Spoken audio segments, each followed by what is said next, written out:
Mikey, we're only halfway through the year, but we have not played every single game that came out this year. Some of them are still unplayed, and I hate that.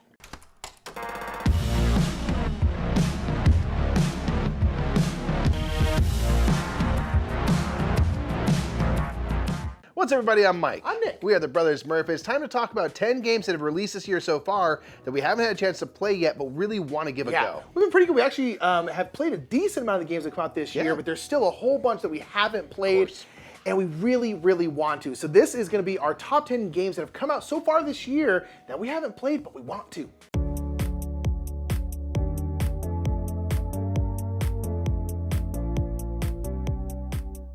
Our number 10 games from 2023 that we haven't played but we still really want to is going to be Rauha. Rauha is an interesting game out by Hachette, is the one distributing out here in the US. And this is a game where you are building out a grid of cards, and then you have a little avatar. That avatar is going to be kind of moving along on the outside of your board.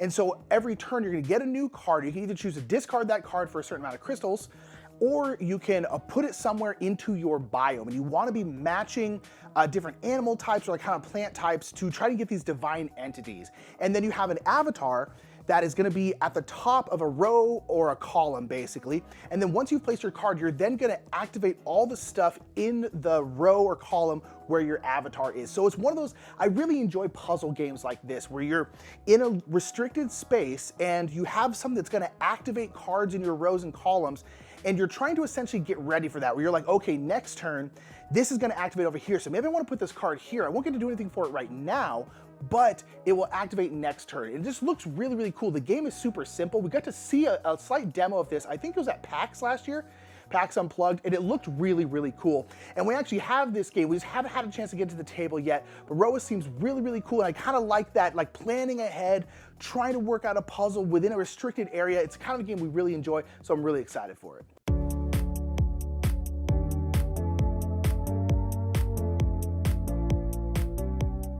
So number 9 is Skytear Horde. This is a game that you can actually play different ways. You can play it solo or cooperatively, or kind of a 1v all, either against 1 or 2 opponents.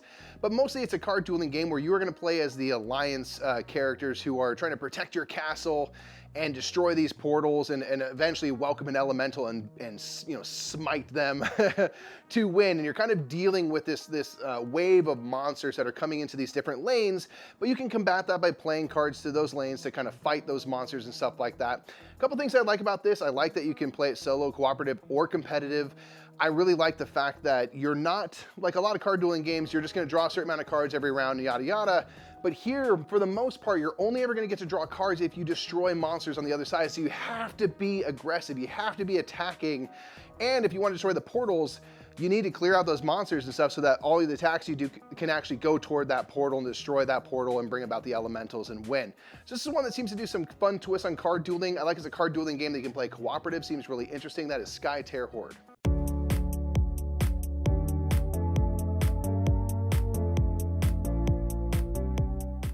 Number 8 is a big old game based off a video game that we actually haven't played, but this is The Witcher Old World. The Witcher Old World is now hitting people's hands with a big old Kickstarter or GameFound, one of the two. And it's based off the video game Zelda, weirdly enough. No, it's based off The Witcher. And The Witcher is a game where it's a kind of big open world game, but one of the big parts of The Witcher game that is now replicated in the board game, it seems really interesting, is what you choose to do, the decisions you make matter. It's not like, oh, you could just like kill this shopkeeper and like whatever. It's no, the decisions you make carry on through and can really affect later in the game. And this board game version of The Witcher is very much like that. There's kind of a lot of like kind of gray decisions, like good, bad, what are you gonna do, what are you gonna do? And they will matter later in the game. And we've been hearing a lot about this game recently. We have a couple friends who have it, and they have just been talking it up non-stop. So this is one of those games that, like, these kind of big campaign games are always hard for us to play, hard for us to get to the table because we just don't have a lot of time to continually play these big games. But this is one we've been hearing so much about, and I love that concept of things you're doing really mattering later on in the campaign. I just love that concept. The Witcher is a huge IP, people really love it, and the game seems really cool, so we really want to play it.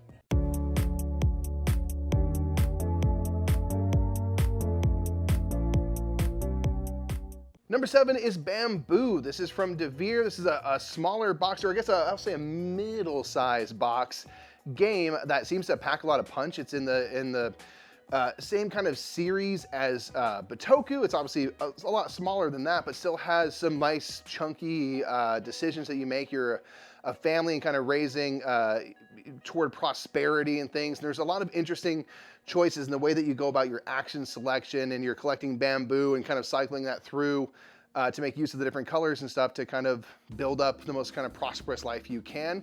This is one that just comes with high production value in a nice compact box size, which for us is more and more a really attractive factor in board games.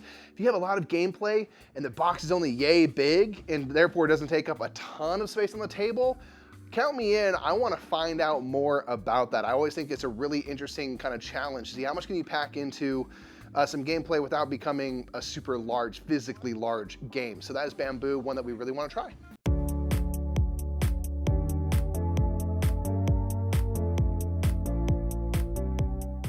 Number 6 is gonna be La Famiglia. This is actually a team game, a 2 versus 2 team game where you are kind of like mafia families fighting over Sicily.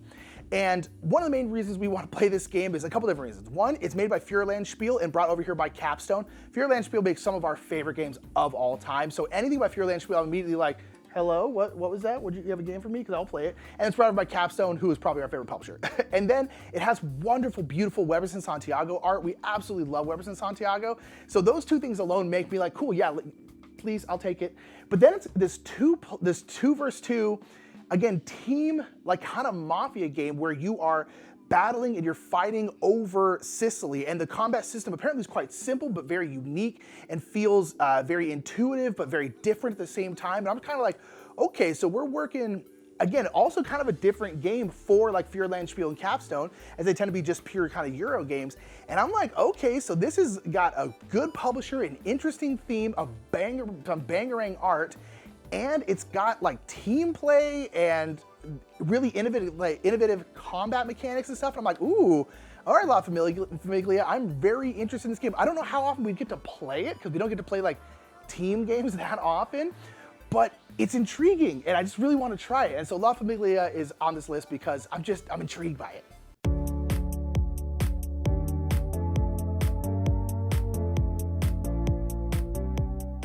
So next up is Jerusalem Anno Domini. This is a game where you're a community of people who are followers of Jesus of Nazareth, and you are trying to, I guess, literally get as close to Jesus as you can at the Last Supper even. You're kind of taking actions and things to, I guess, like raise your status and be as close to Jesus as possible.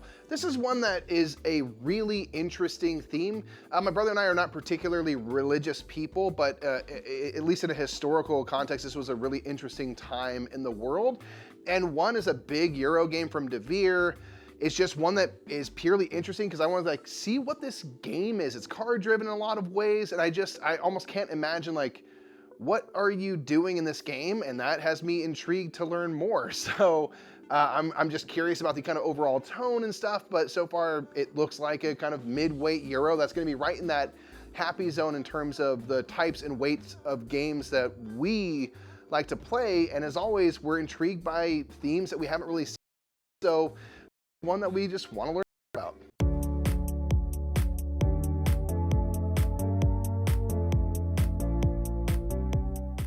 Number 4 is a card game of a classic game. This is Camel Up, the card game. Camel Up is a great game where you are bidding on a camel race, and it's got this really great stacking mechanism where you have camels of different colors, and no one like owns the camel. It's not like, yeah, my camel, go. It's you are betting on who you think is gonna win the race. But the cool thing is, if like the blue camel jumps on top of the white camel, they actually will stack. But then if the white camel moves, it moves any camels on top of it with it. And that's really, really cool. It's such a fun game. It's just one of the best kind of family gateway games out there. It's absolutely outstanding.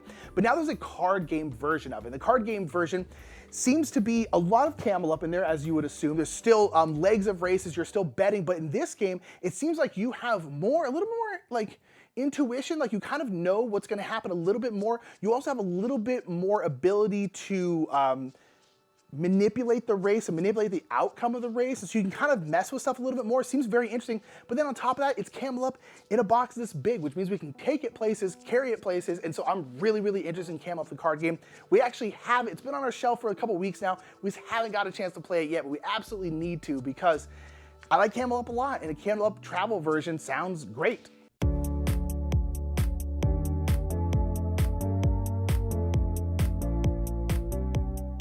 Next up, we have Distilled. This is a game all about running a distillery that you inherit from a family member, and you're trying to you kind of be the next great distiller in the land and kind of learn along the way. So this one's interesting because it creates like card play and stuff as you're getting ingredients and you're distilling liquors and things to sell. There's a bit of push your luck, I think, in the distillery process and kind of how far you push things to make them as valuable as you can, but you might go overboard and you ruin what you're trying to make and you have to kind of start over again. So these types of themes are always really interesting. We like the idea, like viticulture is one of our favorite games. We like the idea of games where you have to kind of get ingredients and you have to make a thing.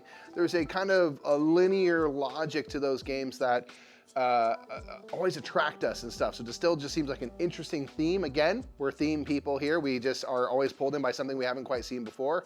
So Distilled is one that we really want to try.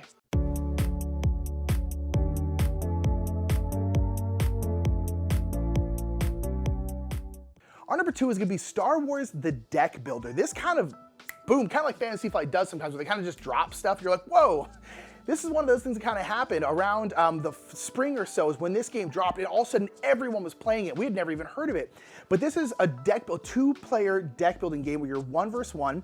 And it apparently has a lot of like Star Realms, Hero Realms vibes. And here's the thing, I love Hero Realms, I love Star Realms as well. So you're kind of giving me a Star Realms, Hero Realms kind of deck builder game, 1 versus 1, that's quick, but there's also Star Wars on top of it. I'm absolutely here. And I know people have been really, really loving this game. I like any kind of quick 2-player game that we can break out, travel with us, break out, play it, the airport, really anywhere. And this seems very much like that kind of game with a theme that we really, really enjoy and with mechanics that are kind of tried and tested, And so I'm really, really excited about Star Wars Deck Builder.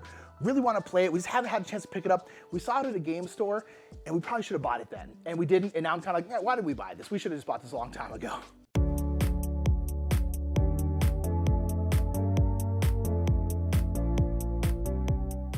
Number 1 is a name that I'm going to butcher, and I apologize. It's Oranienburger Canal. This is the new Uwe Rosenberg. It's another Uwe Rosenberg 2-player game, or solo, where you are kind of building out these buildings with bridges, and there's kind of connections between the point as you have these buildings built around canals and things. This is one that is purely going to grab us on designer name alone. We've also heard some really positive things about it, which helps, but like, we were going to be trying this game one way or another. So it's very high on our want to try list. It's at the top, in fact, because Uwe Rosenberg is my personal favorite designer. They made Feast Road, and that's my favorite game. So they're my favorite designer. It's kind of as simple as that. It uses a similar dial system, it looks like, that they have in Glass Road. So I'm curious to see how that is explored further. And then I just like the fact that it's a 1 or 2-player game. Again, those are all types of things that are going to pull me in. Like, why is it only 2-player? Let me find out. The last kind of 2-player only game that you did of one of your major games is Fields of Arle, which is one of our favorites. So I'm all in on this one, as is Nick. Oranienburger Canal. Again, I'm probably saying that very wrong, and I apologize. That's our number 1. So those are 10 games that have come out this year yet that are, some are on our shelves and things we just haven't had a chance to play yet. But let us know, of the games we listed, have you played any of those? Would you recommend any of them? Please let us know, because we're actively looking right now. Dude, and what game from this year do you want to play that you haven't played yet? What's kind of caught your eye and you're looking to get to the table today? And until next time, my name is Nick. I'm Mike. We're the Brothers Murph. We'll see you later, everybody. Bye.